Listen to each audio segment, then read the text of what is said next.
পারুল,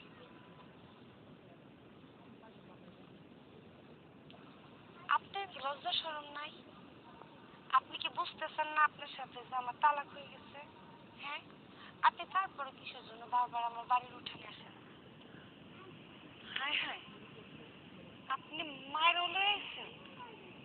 বৌমা, তুমি ভাইবো না শিমুল আর তোমার মিল মীমাংসা করার লাইগা তোমারে বুঝাইতে আইছি।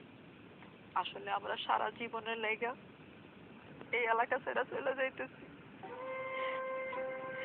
শিমুল কইল যাওয়ার আগে তোমার একবার দেখতে চাই, তাই আইছি। এই এলাকা ছেড়ে চলে যেতেছেন কেন? এই এলাকায় থাকার মতো আর অবস্থা নাই পারুল। আমাকে তো জায়গা সম্পত্তি এমনি কিছু নাই, যা ছিল বাপের ভিটা বাড়িটাই ছিল। সেই ভিটা বাড়ি বিক্রি কইরা আর মায়ের কিছু গয়না ছিল সেগুলো বিক্রি কইরা তোমার কাবিনের টাকাটা দিয়েছি। যে লোকটা আমগোর ভিটা বাড়িটা কিনছে সেই লোক কইছিল যে আমরা মিনিমাম একটা বছর এনে থাকতে পারবো, কিন্তু কালকে রাতে হঠাৎ করে আয়া কইতেছে এখানে নাকি তারা খুব শীঘ্রই বাড়ি করবো, বিল্ডিং করবো, আমরা যেন তাড়াতাড়ি চলে যাই।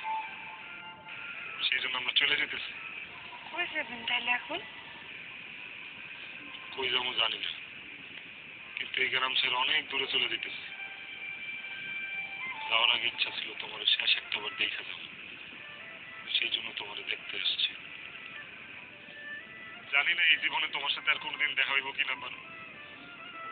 তুমি ভালো থেকো, সুস্থ থেকো, নিজের যত্ন নিও।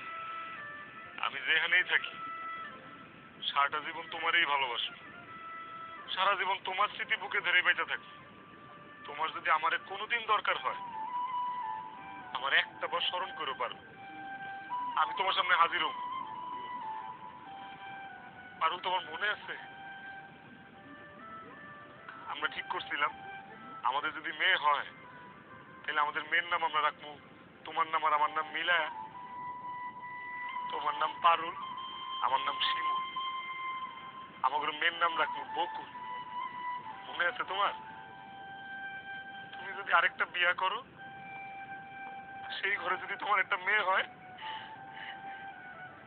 তুমি সেই বাচ্চার নাম বকুল রাখো। আমি চেষ্টা আর তুমি জানো তুমি যখন আমার শিমুল বলে ডাক দিতা